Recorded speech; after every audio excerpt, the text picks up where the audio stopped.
Naranja crime ಬೀಟ್ಗೆ ಸ್ವಾಗತ. ನಾನು ನಿಮ್ಮ MP ಮುದಾಳೆ. ಬಂಧುಗಳೇ, ತಮಗೆಲ್ಲ ಗೊತ್ತಿರೋ ಹಾಗೆ ಕರ್ನಾಟಕ ರಾಜ್ಯದ ಲೋಕಾಯುಕ್ತರಾಗಿರುವಂತಹ ಪಾಟೀಲ್ ಅವರು ಮತ್ತು ಅವರ ತಂಡವನ್ನ ಬೀದರ್ ಜಿಲ್ಲೆಯ ಹುಮನಾಬಾದ್ ತಾಲೂಕಿನ RTO ಕಚೇರಿಗೆ ಭೇಟಿ ನೀಡಿ ಪರಿಶೀಲನೆ ಮಾಡಲಾಯಿತು. ಅನಧಿಕೃತವಾಗಿ ಚೆಕ್ ಪೋಸ್ಟ್ ನಿರ್ಮಾಣ ಮಾಡಿ ಸರ್ಕಾರಿ ಸಾರಿಗೆ ತೆರಿಗೆಯನ್ನ ವಸೂಲಿ ಮಾಡದೆ ಅನಧಿಕೃತವಾಗಿ ಹಣ ವಸೂಲಿ ಮಾಡಿರುವ ಆರೋಪದ ಬೆನ್ನಿಗೆ ಮತ್ತೊಂದು ಪ್ರಕರಣವನ್ನು ಬೆಳಕಿಗೆ ಬಂದಿದೆ. ಈಗಾಗಲೇ ಈ ವಿಚಾರ ಅನುಗುಣವಾಗಿ ಎಲ್ಲ ವಿಚಾರನ ನಿಮ್ಮ ಮುಂದೆ ನಾವು ತೋರಿಸ್ತೀವಿ. ಅಲ್ಲಿವರೆಗೂ ನೋಡ್ತಾ ಇರಿ ನಾರಂಜ ಎಕ್ಸ್ಪ್ರೆಸ್ ಸುದ್ದಿವಾಹಿನಿ. ಯಾರು ಕೂಡ ಅದನ್ನ ಮಿಸ್ ಮಾಡ್ಕೋಬೇಡಿ.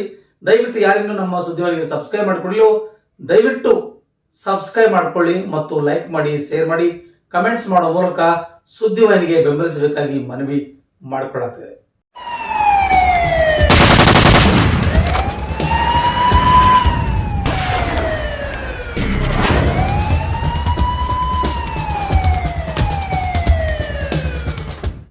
ಬಂಧುಗಳೇ, ತಮಗೆಲ್ಲ ಗೊತ್ತಿರೋ ಹಾಗೆ ಬೀದರ್ ಜಿಲ್ಲೆಯ ಪ್ರಾದೇಶಿಕ ಸಾರಿಗೆ ಇಲಾಖೆಯ ಸಿಬ್ಬಂದಿಗಳೇ ಪೊಲೀಸ್ ಇಲಾಖೆಯ ಸಮವಸ್ತ್ರಗಳನ್ನು ಹಾಕಿಕೊಂಡು ಸರ್ಕಾರಕ್ಕೆ ಸೇರಬೇಕಾದ ಹಣವನ್ನ ಲೂಟಿ ಮಾಡಿರುವಂತಹ ಘಟನೆ ನಿಮಗೆ ನಾವು ತೋರಿಸ್ತೀವಿ. ಯಾಕಂದ್ರೆ ಪೊಲೀಸ್ ಇಲಾಖೆ ಸಮವಸ್ತ್ರಗಳನ್ನ ದುರ್ಬಳಕೆ ಮಾಡಿಕೊಂಡು ಗಂಭೀರವಾಗಿರುವಂತಹ ವಿಷಯವನ್ನ ಇವತ್ತು ನಿಮ್ಮ ಮುಂದೆ ನಾವು ತರ್ತಾ ಇದ್ದೀವಿ. ಯಾಕಂದ್ರೆ ಪ್ರಾದೇಶಿಕ ಸಾರಿಗೆ ಕಚೇರಿಯಲ್ಲಿ ಹೊರಗುತ್ತಿಗೆ ಆಧಾರದ ಮೇಲೆ ಕೆಲಸ ನಿರ್ವಹಣೆ ಮಾಡುತ್ತಿರುವಂತಹ RTO ವಾಹನ ಚಾಲಕರ ಸೇವೆ ಸಲ್ಲಿಸುವಂತಹ 3 ಜನ ಚಾಲಕರನ್ನ ಲೋಕಾಯುಕ್ತ ಪೊಲೀಸರು ಅವರ ಮೇಲೆ ಒಂದಿಷ್ಟು FIR ಹಾಕಿದ್ದಾರೆ. ಪೊಲೀಸರ ಸಮವಸ್ತ್ರವನ್ನ ಧರಿಸಿಕೊಂಡು ಕಚೇರಿಗೆ ಬಂದಷ್ಟೇ ಅಲ್ಲದೆ ತಮ್ಮದೇ ಆದಂತಹ ರೀತಿಯಲ್ಲಿ ಒಂದಿಷ್ಟು ಹಣಗಳನ್ನ ಕೊಳ್ಳೆ ಹೊಡೆಯುವಂತಹ ಕೆಲಸನ ಮಾಡ್ತಾ ಇದ್ರು. RTO ಕಚೇರಿ ಹೆಸರಲ್ಲಿ ಅವರು ಹೊರಗುತ್ತಿಗೆ ಆಧಾರದ ಮೇಲೆ ಬಂದಂತವರು ಇವತ್ತು ಕೋಟ್ಯಾಂತರ ರೂಪಾಯಿಗಳನ್ನ ಅಲ್ಲಿ ಮೋಸ ಮಾಡಿದ್ದಾರೆ ಎನ್ನುವಂತ ಮಾತನ್ನ ಲೋಕಾಯುಕ್ತರಾಗಿರ್ತಕ್ಕಂಥ SB ಪಾಟೀಲ್ ಅವರು ಹೇಳಿಕೆಯನ್ನ ಗುಲ್ಬರ್ಗದಲ್ಲಿ ಕೊಟ್ಟಿದ್ದಾರೆ. ಅದರ ಅನುಗುಣವಾಗಿ 3 ಜನ ಬೀದರ್ ಜಿಲ್ಲೆಯಲ್ಲಿ ಇರ್ತಕ್ಕಂಥ RTO ಇನ್ಸ್ಪೆಕ್ಟರ್ ಅವರ ಡ್ರೈವರ್ಗಳನ್ನ ಬಂಧಿಸಿದ್ದಾರೆ, ಜೈಲಿಗೆ ಕೂಡ ಕಳಿಸಿದ್ದಾರೆ. ಅದರ ಸಂಪೂರ್ಣ ವಿವರಗಳನ್ನು ನಿಮಗೆ ನಾವು ಇಲ್ಲಿ ಕೊಡ್ತೇವೆ. ಯಾಕಂದ್ರೆ ಅನೇಕ ರೀತಿಗಳಿಂದ ಇಲ್ಲಿ ತಮ್ಮದೇ ಆದಂತಹ ರೀತಿಯಲ್ಲಿ ಪೊಲೀಸರ ಹಾಗೆ ನಟಿಸಿ ಪೊಲೀಸರ ಬೆಲ್ಟ್ಗಳನ್ನ ಮತ್ತು ಕ್ಯಾಪ್ಗಳನ್ನ ಹಾಗೂ ಬ್ಯಾಚ್ಗಳನ್ನ ಪಡೆದುಕೊಂಡು ತಮ್ಮದೇ ಆದಂತಹ ರೀತಿಯಲ್ಲಿ ಸಿನಿಮಾ ಸ್ಟೈಲ್ನಲ್ಲಿ ಈ 3 ಜನ ಏನಿದಾರಲ್ಲ ಈ ಆರೋಪಿಗಳು ಅವರ ಮೇಲೆ FIR ಕೂಡ ದಾಖಲಾಗಿದೆ. ಬಂಧುಗಳೇ, ತಮಗೆಲ್ಲ ಗೊತ್ತಿರುವ ಹಾಗೆ ಇದಕ್ಕೆ ಪ್ರಮುಖ ಕಾರಣವೇ ಬೆಳಕಿಗೆ ಬರಲಿಕ್ಕೆ ಇವೆಲ್ಲ ಈ ರೀತಿಯಾಗಿ ದುರ್ಬಳಕೆ ಮಾಡಿಕೊಂಡಿದ್ದಾರೆ, ಪೊಲೀಸ್ ಇಲಾಖೆ ಸಮವಸ್ತ್ರಗಳನ್ನ ದುರ್ಬಳಕೆ ಮಾಡಿಕೊಂಡಿದ್ದಾರೆ ಎಂದು ಪೊಲೀಸ್ ಇಲಾಖೆ ತಿಳಿಸಿರುವಂತೆ ಈ ಒಂದು ಕಾರಣಕ್ಕಾಗಿ ಖುದ್ದಾಗಿ RTO ಆಫೀಸರ್ GK ಬಿರಾದರ್ ಅವರು ಹೇಳಿದ್ರು ಕೇಳದೆ ತನ್ನದೇ ಆದ ರೀತಿಯಲ್ಲಿ ವರ್ತನೆ ಮಾಡಿಕೊಂಡಿದ್ರಂತೆ. ಅನೇಕ ದಿನಗಳ ಹಿಂದೆ ಕೂಡ ಈ ತರ ವರ್ತನೆ ಮಾಡಬೇಡಿ ಅಂತ ಹೇಳಿ GK ಬಿರಾದರ್ ಅವರು ಹೇಳಿದ್ರು ಕೂಡ ಈ 3 ಜನ ಚಾಲಕರಿದಾರಲ್ಲ ಇವರು ಅದನ್ನೇ ಬಳಸಿಕೊಂಡು ಇವತ್ತು ಲೂಟಿಗಿಳಿದಿದ್ದಾರೆ ಎಂಬ ವಿಚಾರವನ್ನ ಈ ಒಂದು ಬಂಡತನಕ್ಕೆ ಸವಾಲಾಗಿ ನಿಂತಿರುವಂತಹ ಈ 3 ಜನರ ವಿರುದ್ಧ ಹೇಳಿಕೆಯನ್ನು ಕೊಟ್ಟಿದ್ದಾರೆ. ಬೀದರ್ ನಗರದ ನ್ಯೂ ಟೌನ್ ಪೊಲೀಸ್ ಸ್ಟೇಷನ್ ಅಲ್ಲಿ ಇವರ ಮೇಲೆ FIR ಕೂಡ ದಾಖಲಾಗಿದೆ. ಮೊದಲನೇ ಆರೋಪಿಯಾಗಿ ನಿಮಗೆ ನಾವು ತೋರಿಸ್ತಾ ಇದ್ದೀವಿ ಶಿವಪುತ್ರ ಮಲ್ಲಿಕಾರ್ಜುನ್ ನೌಬಾದ್ ಅಂತಕ್ಕಂಥ ವ್ಯಕ್ತಿ. ಇವನು ಕಾರು ಚಾಲಕನಾಗಿ ಸೇವೆಗೆ ಸೇರ್ಕೊಳ್ತಾನೆ. ಅದಾದ ನಂತರದಲ್ಲಿ 2ನೇ ಆರೋಪಿ ಆಗಿರ್ತಕ್ಕಂಥ ಬಸವರಾಜ್ ಸಾಹೇಬಣ್ಣ ಮತ್ತು 3ನೇ ಆರೋಪಿಯಾಗಿರುವಂತಹ ಗುರುರಾಜ್ ಲಿಂಗಪ್ಪ ಬಾಗಲಕೋಟೆ, ಈ 3 ಜನರ ಮೇಲೆ ನ್ಯೂ ಟೌನ್ ಪೊಲೀಸ್ ಸ್ಟೇಷನ್ ನಲ್ಲಿ ಪೊಲೀಸರ ಸಮವಸ್ತ್ರಗಳನ್ನ ಧರಿಸಿಕೊಂಡು ಸರ್ಕಾರಕ್ಕೆ ಬೊಕ್ಕಸಕ್ಕೆ ನಷ್ಟ ಮಾಡಿರುವಂತಹ ಪ್ರಕರಣಕ್ಕೆ ಅನುಗುಣವಾಗಿ ಮತ್ತು ಪೊಲೀಸ್ ಇಲಾಖೆಯ ಸಮವಸ್ತ್ರಗಳನ್ನಾಗಿರ್ತಕ್ಕಂಥ ಕ್ಯಾಪು, ಬೆಲ್ಟು ಮತ್ತು ಖಾಕಿ ಬಟ್ಟೆಗಳನ್ನ ದುರುಪಯೋಗಪಡಿಸಿಕೊಂಡು ಅದನ್ನ ಸರ್ಕಾರಕ್ಕೆ ಮೋಸ ಮಾಡಿದ್ದಾರೆ ಎಂಬ ಕಾರಣಕ್ಕಾಗಿ ಆ 3 ಜನರ ಮೇಲೆ ಲೋಕಾಯುಕ್ತ ಅವರು ತಮ್ಮದೇ ಆದ ರೀತಿಯಲ್ಲಿ ಒಂದಿಷ್ಟು ಪ್ರಕರಣಗಳನ್ನು ದಾಖಲಿಸಿಕೊಂಡಿದ್ದಾರೆ. ಲೋಕಾಯುಕ್ತ ಅಧಿಕಾರಿಗಳಿಂದ ಹಲವಾರು ರೀತಿಗಳಿಂದ ಇನ್ನೂ ಕೂಡ ಪರಿಶೀಲನೆ ನಡೀತಾ ಇದೆ. ಪ್ರತಾಪ್ ನಗರದಲ್ಲಿರ್ತಕ್ಕಂಥ RTO ಕಚೇರಿಯ ಇಲ್ಲಿ ಕರ್ನಾಟಕದ ಲೋಕಾಯುಕ್ತ ಪೊಲೀಸರು ಭೇಟಿ ನೀಡಿ ದಿನವಿಡೀ ಪರಿಶೀಲನೆ ಮಾಡಿದರು. ಅದಾದ ನಂತರದಲ್ಲಿ ಬಸವ ಕಲ್ಯಾಣಕ್ಕೆ ಹೋಗಿ ಅಲ್ಲಿ ಕೂಡ ದಿನವಿಡೀ ಪರಿಶೀಲನೆ ಮಾಡಿದರು.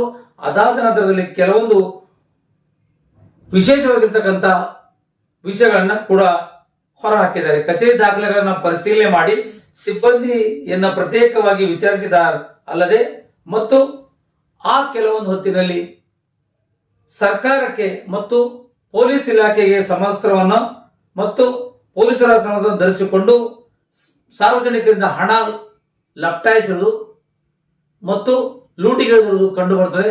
ಹೀಗಾಗಿ ಇವರ ಮೇಲೆ ಪ್ರಕರಣ ದಾಖಲಿಸಿಕೊಳ್ಳಬೇಕು ಎಂದು ಲೋಕಾಯುಕ್ತ ಪೊಲೀಸ್ ಅಧಿಕಾರಿಗಳು ತಾಕತ್ತು ಮಾಡಿದ ಕಾರಣಕ್ಕಾಗಿ 3 ಜನರ ಮೇಲೆ ಪ್ರಕರಣ ದಾಖಲಾಗಿರುತ್ತದೆ. ಒಟ್ಟಾರೆ ಹೇಳಬೇಕಾದ್ರೆ ಖಾಕಿ ಪ್ಯಾಂಟು, ಖಾಕಿ ಶರ್ಟ್ಗಳನ್ನು ಧರಿಸಿ RTO ಕಚೇರಿಗೆ ಹೊರಗುತ್ತಿಗೆ ಆಧಾರ ಮೇಲೆ ಸಿಬ್ಬಂದಿಗಳನ್ನ ನೇಮಿಸಿಕೊಳ್ಳಲಾಯಿತು. ಲಿಬ್ರಾ ಮ್ಯಾನೇಜ್ಮೆಂಟ್ ಕಂಪನಿ ಸಂಸ್ಥೆಯ ಮುಖ್ಯಸ್ಥರ ಮೇಲೆ ಕೂಡ ಒಂದು FIR ದಾಖಲಾಗಿದೆ. ಆ ಒಂದು ಪ್ರಕರಣಕ್ಕೆ ಸಂಬಂಧಪಟ್ಟಿರುವಂತೆ ಈ ಒಂದು ವಿಚಾರದಲ್ಲಿ ತಮ್ಮದೇ ಆದ ರೀತಿಯಲ್ಲಿ ಚಾಲಕರು ಏನೆಲ್ಲ ಮಾಡಿದ್ದಾರೆ ಅನ್ನೋದು ಕೂಡ ನಿಮಗೆ ನಾವು ತೋರಿಸ್ತೀವಿ. ಚಾಲಕರು ಮಾಡಿರೋ ತಪ್ಪೇನೆಂಬುದನ್ನು ಕೂಡ ನಮಗೆ ನಾವು ಇಲ್ಲಿ ಒಂದೊಂದಾಗಿ ನಿಮಗೆ ನಾವು ತೋರಿಸ್ತಾ ಇದ್ದೀವಿ. ಯಾಕಂದ್ರೆ ವಾಹನ ಚಾಲಕರು ತಮಗೆ ನೀಡಲಾಗಿರ್ತಕ್ಕಂಥ ಖಾಕಿ ಪ್ಯಾಂಟು ಮತ್ತು ಖಾಕಿ ಶರ್ಟ್ ಧರಿಸುವ ಬದಲು ಪೊಲೀಸರು ಧರಿಸುವಂತಹ ಸಮವಸ್ತ್ರಗಳನ್ನ ಧರಿಸುವುದು, ಪೊಲೀಸರಂತೆ ಕರ್ನಾಟಕ ಸರ್ಕಾರ ಎಂದು ಬರೆದಿರುವಂತಹ ಕ್ಯಾಪ್ಗಳನ್ನ ಹಾಕೊಳ್ತಾರೆ. ಅದಾದ ನಂತರದಲ್ಲಿ ಬೆಲ್ಟ್ ಮತ್ತು ಎಂಬ್ಲಮ್ಗಳನ್ನು ಕೂಡ ಹಾಕೊಂಡಿರ್ತಾರೆ. ಇವರ ಸಮವಸ್ತ್ರವನ್ನು ಧರಿಸಿ ಪೊಲೀಸರ ಸಮವಸ್ತ್ರವನ್ನು ದುರುಪಯೋಗಪಡಿಸಿಕೊಂಡಿದ್ದಾರೆ ಎಂಬ ಕಾರಣಕ್ಕಾಗಿ ಅವರ ಮೇಲೆ ಪ್ರಕರಣ ದಾಖಲಾಗಿದೆ.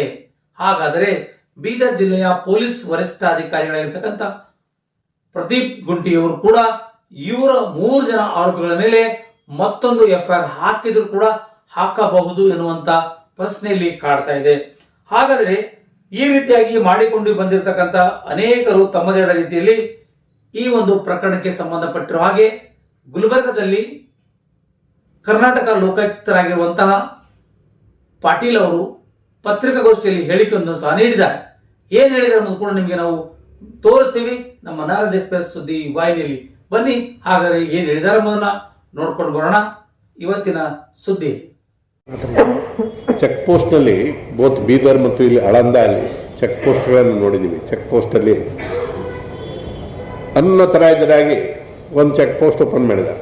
ಎಷ್ಟು ಎಲ್ಲಿವರೆಗೆ ಹೋಗ್ಬೋದು ಪಬ್ಲಿಕ್ ಸರ್ವೆಂಟ್ಸ್ ಅಂತ ಅನ್ನೋದನ್ನು ನೀವು ಅದರ ಮೇಲೆ ಇಮ್ಯಾಜಿನ್ ಮಾಡಿ. Unauthorisedly a check post is open and for months together, years together that check post is operating, collecting money illegally. ನಮ್ಮವ್ರು ಹೋಗಿ ಅಲ್ಲಿ ನಿಂತರೆ 1 ತಾಸಿನಲ್ಲಿ 8,000 ರೂಪಾಯಿ ಕಲೆಕ್ಟ್ ಆಯ್ತು. 1 ತಾಸಿನಲ್ಲಿ 8,000 ರೂಪಾಯಿ ಕಲೆಕ್ಟ್ ಆಯ್ತು. 1 ತಾಸಿನಲ್ಲಿ 8,000 ರೂಪಾಯಿ ಕಲೆಕ್ಟ್ ಆಯ್ತು. 1 ತಾಸಿನಲ್ಲಿ 8,000 ರೂಪಾಯಿ ಕಲೆಕ್ಟ್ ಆಯ್ತು. ಯಾರು ಕಲೆಕ್ಟ್ ಮಾಡೋದು? ಏಜೆಂಟ್ಸ್ ಕಲೆಕ್ಟ್ ಮಾಡೋದು. ಯಾರು ಕಲೆಕ್ಟ್ ಮಾಡೋದು? ಏಜೆಂಟ್ಸ್ ಕಲೆಕ್ಟ್ ಮಾಡೋದು. ಯಾರು ಕಲೆಕ್ಟ್ ಮಾಡೋದು? ಏಜೆಂಟ್ಸ್ ಕಲೆಕ್ಟ್ ಮಾಡೋದು. ಅಲ್ಲೊಬ್ಬನು RTO ARTO ಒಂದು ವೆಹಿಕಲ್ ನಿಂತಿರ್ತದೆ. ಅವನು ARTO ಅಂತ ಅದನ್ನು ಬರೆದಿರ್ತಾರಲ್ಲಿ. ಅಲ್ಲಿ ಅದು ಬರೆದು ಅಂದರೆ ಇದು RTO ಆಫೀಸು, ಇದು ಅವ್ರದ್ದು ಚೆಕ್ ಪೋಸ್ಟ್ ಅಂತ ಗೊತ್ತಾಗ್ಬೇಕು ಅವ್ರಿಗೆ. ಆ ಥರದ್ದು ಅದ್ರ ಮೇಲೆ ಬರೆದಂತಹ ಒಂದು ವೆಹಿಕಲನ್ನು ಅಲ್ಲಿ ನಿಲ್ಲಿಸಿರ್ತಾರೆ. ಅವ ARTOನೂ ಇರೋದಿಲ್ಲ, ಅಲ್ಲಿ ಯಾವನೂ ಇರೋದಿಲ್ಲ. ಬಟ್ ಯಾವನೊಬ್ಬ ಏಜೆಂಟ್ ಇರ್ತಾನೆ, ಅವನು ದುಡ್ಡು ಕಲೆಕ್ಟ್ ಮಾಡೋದು. ಅಲ್ಲಿ ಮುಂದೆ ಒಂದು ಬಾಕ್ಸ್ ಇಟ್ಟಿದ್ದಾರೆ. ಆ ಬಾಕ್ಸಿನಲ್ಲಿ ಅವನು ದುಡ್ಡು ಹಾಕ್ತಾ ಹೋಗ್ತಾನೆ. ಸೊ ಅದು ಪ್ರತಿಯೊಂದು ಗಂಟೆಗೆ ಒಂದು 8,000 ಸಾವಿರ ರೂಪಾಯಿ ಕಲೆಕ್ಟ್ ಆಗ್ತದೆ. ಅದು 2 ತಾಸಿಗೊಮ್ಮೆ 3 ತಾಸಿಗೊಮ್ಮೆ ಅದನ್ನು ಶಿಫ್ಟ್ ಮಾಡ್ತಾರೆ ಅಲ್ಲಿ. ಆಯ್ತು. ಸೊ ಹೀಗೆ ಹಗಲು ದರೋಡೆ. ಇದು ಸರ್ಕಾರಿ ನೌಕರದಾರ ಇನ್ ದ ಬ್ರಾಡ್ ಡೇಲೈಟ್ ಎಲ್ಲರ ಗಮನಕ್ಕೆ ಬರುವಂಗೆ ರಾಬರಿ. ಇದು ರಾಬರಿ ಅಲ್ಲದೆ ಮತ್ತೇನಿದು? ಹೌದಲ್ಲ? ಸೊ ಇದು ಅವ್ಯಾಹತವಾಗಿ ನಡೀತಾ ಇತ್ತು. ನಾವು ಹೋದ್ವಿ, ಫೋಟೋ ತಕ್ಕೊಂಡಿವಿ, ಕೇಸ್ ರಿಜಿಸ್ಟರ್ ಮಾಡಿದ್ವಿ, FIR ಹಾಕಿದ್ದೀವಿ. FIR ಹಾಕಿದ್ರಿಂದ ಈಗ ಒತ್ತು ಹೊಂಡಕ್ಕೆ ಅದನ್ನು ರಿಮೂವ್ ಮಾಡಿದ್ದಾರೆ ಈಗ ಅಲ್ಲಿ ಚೆಕ್ ಪೋಸ್ಟ್ ಇಲ್ಲ ಈಗ ಹಾಂ ಬಟ್ ಅದು FIR ಆಗಿದೆ, ಅವ್ರ ಮೇಲೆ ಕ್ರಮ ಕೈಗೊಳ್ತೀವಿ. ಕಮಿಷನರ್ನ ಕರೆಸ್ತೀವಿ ಈ ವಿಷಯದಲ್ಲಿ. ಇದು ಯಾಕೆ ನಡೀತು, ಎಷ್ಟು ದಿವಸದಿಂದ ಹೀಗೆ ನಡೀತಾ ಇದೆ, ಇನ್ನೂ ಮತ್ತೆ ಎಲ್ಲೆಲ್ಲಿ ನಡೀತಾ ಇದೆ, ಇವುಗಳ ಬಗ್ಗೆ ಸಮಗ್ರ ವಿಚಾರ ಮಾಡ್ತೀವಿ. ಇದು ಒಂದು ಮಹತ್ವದ್ದು ನಿಮಗೆ ಹೇಳಬೇಕಾಗಿತ್ತು, ಹೇಳಿದ್ದೀವಿ. ಇದಲ್ದೇ ಇದು ಹುಮ್ನಾಬಾದ್, ಬೀದರ್ ಹುಮ್ನಾಬಾದ್